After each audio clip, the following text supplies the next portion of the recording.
Halo semua, gimana kabarnya? Sehat ya? Oke, alhamdulillah. Ada yang kurang sehat hari ini? Ya, jadi sehat semua ya, alhamdulillah. Assalamualaikum warahmatullahi wabarakatuh. Eh, Selamat pagi menjelang siang. Hari ini kita alhamdulillah bisa berkumpul bermuajahah di tempat yang biasa kita tempati, dan hari ini kita akan melanjutkan perkuliahan kita dari minggu kemarin. Jadi hari ini akan kita bahas beberapa hal kaitannya dengan materi akidah akhlak dengan proses akhlak yang akan terjadi pada anak itu seperti apa nanti. Tapi sebelum kita mulai, ada yang tidak hadir hari ini? Hadir semua ya? Hadir semua. Oke. Alhamdulillah hadir semua. Oke. Baik, sahabat-sahabat di mahasiswa yang saya banggakan, hari ini kita akan mencoba berpetualangan tentang kebaikan. Ya, tentu nuansa-nuansa yang akan saya sampaikan, tampilkan di sini itu adalah nuansa-nuansa yang ramah anak, karena memang kita materinya materi PAI-SD. Ya. Nah, tapi sebelum itu kita akan bahas tujuan pembelajaran kita terlebih dahulu ya. Yang pertama di CPMK-nya itu capaian pembelajaran mata kuliah, bahwa kita itu harus menguasai dan menganalisis konsep, kemudian menganalisis teori dan kedalaman daripada materi PAI SD. Nah, materi PAI SD itu kan nanti akan dibagi lagi tuh. Ada Al-Quran hadis, ada akidah akhlak, ada fikih, dan ada SKI. Nah, itu yang harus kita capai di dalam mata kuliah studi materi PAI SD. Nah, kebetulan saat ini kita sudah nyampe di minggu ketiga, maka untuk mencapai CPMK yang tadi yang sudah kita sebutkan tadi itu, bahwa kalian itu harus mampu membedakan mana konsep materi daripada elemen akidah akhlak SDMI. Nah, tentu ini kaitannya nanti dengan kasus-kasus yang terjadi yang bahkan sering dan banyak terjadi.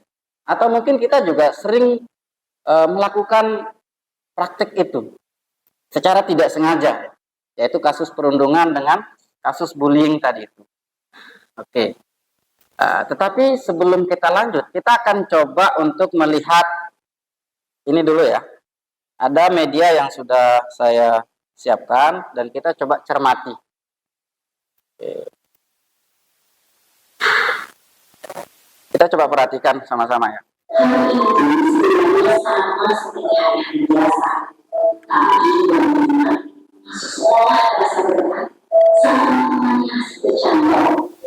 Setidaknya dari apa yang sudah kita saksikan barusan dari media itu, ada 3 pertanyaan yang ingin saya sampaikan ke kalian, dan kalian coba siapkan analisis kalian untuk menjawab 3 pertanyaan ini ya. Pertama, faktor penyebabnya kira-kira apa ya, dari kasus tersebut. Kemudian yang kedua, peran gurunya di dalam upaya untuk mengantisipasi dan mengatasi kasus tersebut sejak dini itu kira-kira nanti seperti apa. Kemudian yang ketiga, kira-kira tawaran kalian itu seperti apa kaitannya dengan kasus bullying tadi itu. Kalian mencoba memberikan penawaran langkah apa yang harus diberikan secara konkret supaya tidak terjadi perundungan. Sekarang saya berikan waktu kira-kira 2 atau 3 menit untuk mencoba memberikan jawaban mulai dari pertanyaan 1, 2 sampai dengan 3. Ini sekedar sebagai pemantik saja supaya proses pembelajaran kita ke depan itu kita sudah punya bayangan apa yang akan kita bahas. Kira-kira bagaimana? Sudah muncul ide? Oke, Olis, gimana? Nomor berapa dulu, Olis? Nomor 1 lah. Oke. Penyebab anak itu berkewajiban putih ya. Jadi ada faktor eksternal tidak mungkin Oke, itu ya. Oke, itu dari Valis. Oke, boleh. Nomor satu juga. Oke, boleh. Mm-mm. Nah, kemudian yang kedua sama yang ketiga, kira-kira bagaimana? Oke, boleh.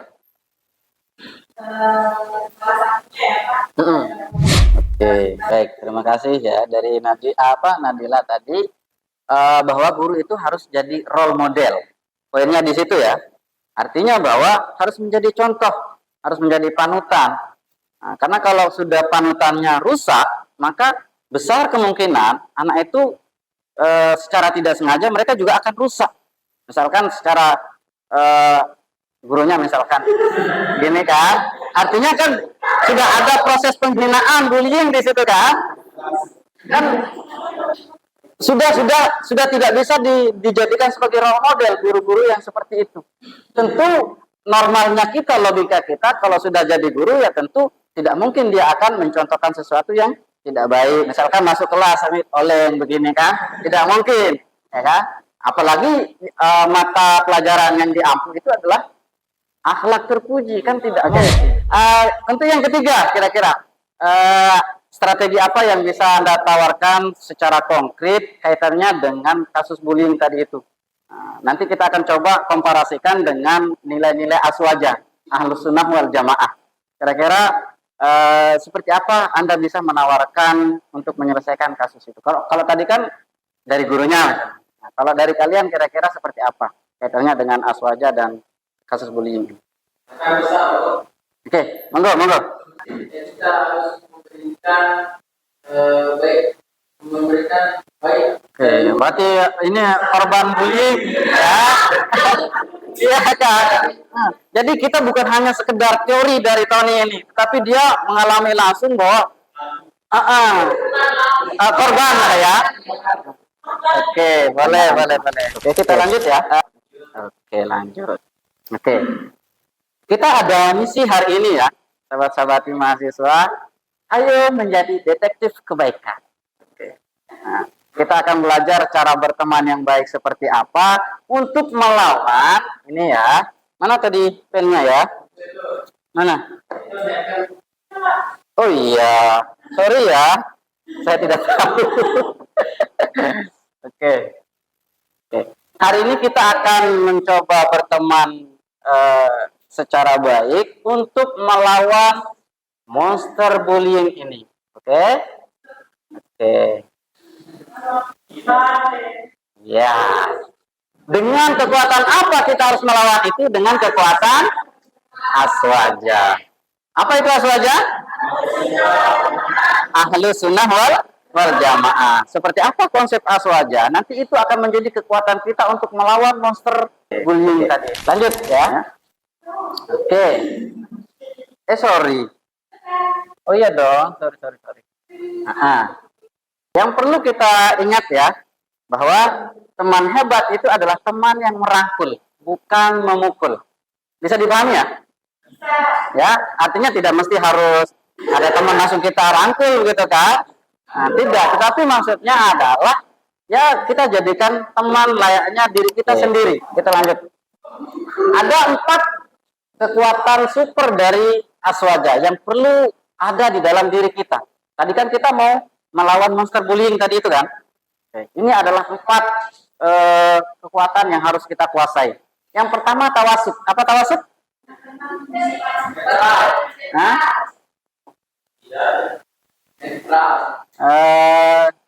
Oke. Tawasud itu artinya toleran. Paham toleran ya? Oke. Jadi kita nggak pilih kasih nih. Bergaul ya bergaul saja. Nah, jangan karena dia cergang, saya tidak mau. Dia sipit, saya tidak mau. Atau dia lebar misalkan, saya tidak mau ya. Saya takut nanti ketika muap misalkan saya masuk. Itu tidak toleran. Pertama kita harus tawasud. Oke. Yang kedua ada istilah tasamuh di dalam aswaja. Menghargai teman yang beda dari kita. Dan justru dengan adanya perbedaan itu yang membuat kita seru hidup di dunia ini. Bayangkan kita sama semua misalkan. Sama semua. Mulai dari bentuk tubuh kita sama. Kalau misalkan hidung kita mancung misalkan segini, ya, atau hidung kita 1,5 meter sama semua. Justru itu yang tidak bervariasi. Jadi Tuhan itu maha apa ya? Maha toleran, maha asik. Tuhan itu menciptakan kita beda-beda. Justru dengan bedanya kita itu yang membuat kita enak hidup di dunia. Bayangkan kita sama semua, rumah kita sama semua. Kita hidup bergerak di situ.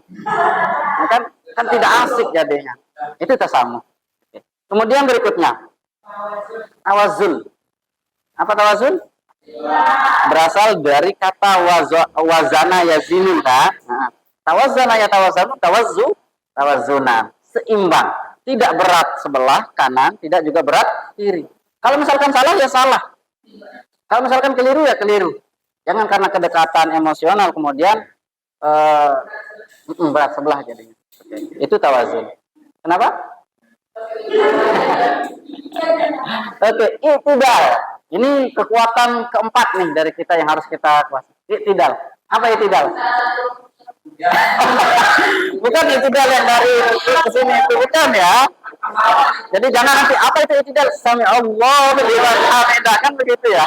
Oke. Itidal itu berlaku adil. Jujur, ya. Membela teman yang lemah.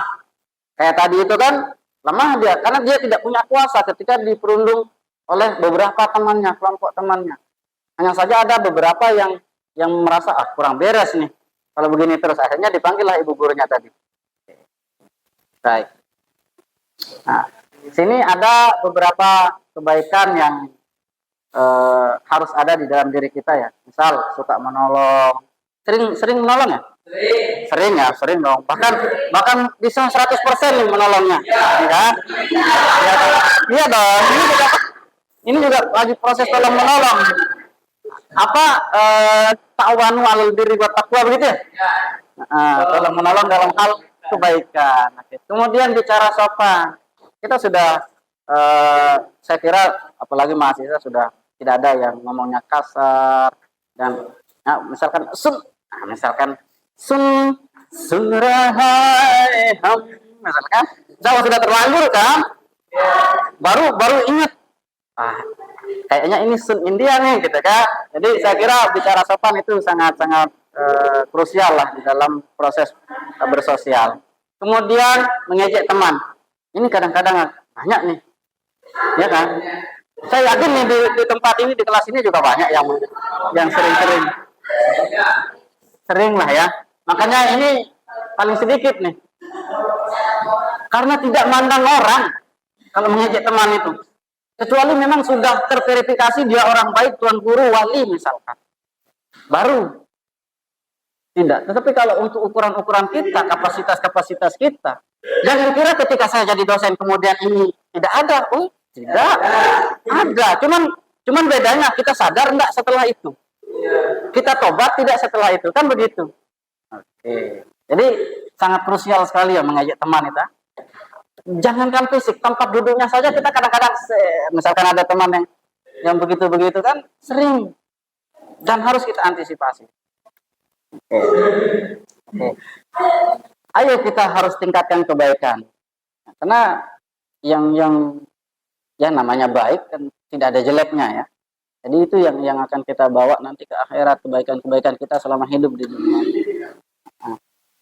Jadi sangat apa ya? Sangat tidak baik sekali ketika kita sudah sekolah tinggi-tinggi, sudah berpendidikan, ternyata kelakuan kita tidak mencerminkan itu sebagaimana media yang kita tampilkan tadi. Oke. Ini ada beberapa kebaikan yang perlu kita lawan di sini. Ada istilahnya detektif kebaikan, ada monster bully. Caranya adalah menyapa teman dengan ramah, ya kan? Masa menyapa taman kan tidak mungkin kan? Itu namanya keliru, keselio lidah. Menyapa teman dengan ramah. Kira-kira seperti apa nih contohnya? Atau misalkan hai gitu kan, masa begitu ya? Oh ya, kalau perempuan boleh lah ya, kalau kalau laki-laki halo gitu kan, halo bro gitu kan. Itu selama masih dalam konteks kebaikan, oke, boleh lah. Membantu teman yang jatuh misalkan. Hah? Eh, iya ya. Itu problem tuh. Ketika ada temannya jatuh, awas jatuh. Kita bilang begitu kan. Padahal udah deprok dia tuh ke bawah. Cuman kadang-kadang kita tertawa dulu baru lari. Nah, nah, mengajak teman bermain bersama. Tentu ini konteksnya ya, konteksnya anak-anak tadi itu ya. Oke. Ya, kita juga tidak menutup kemungkinan kita juga butuh healing, kita butuh refreshing. Main kemana kek gitu kan. Nah, kemudian kalau yang kaitannya dengan bullying tadi itu memanggil teman dengan nama ejekan misalkan.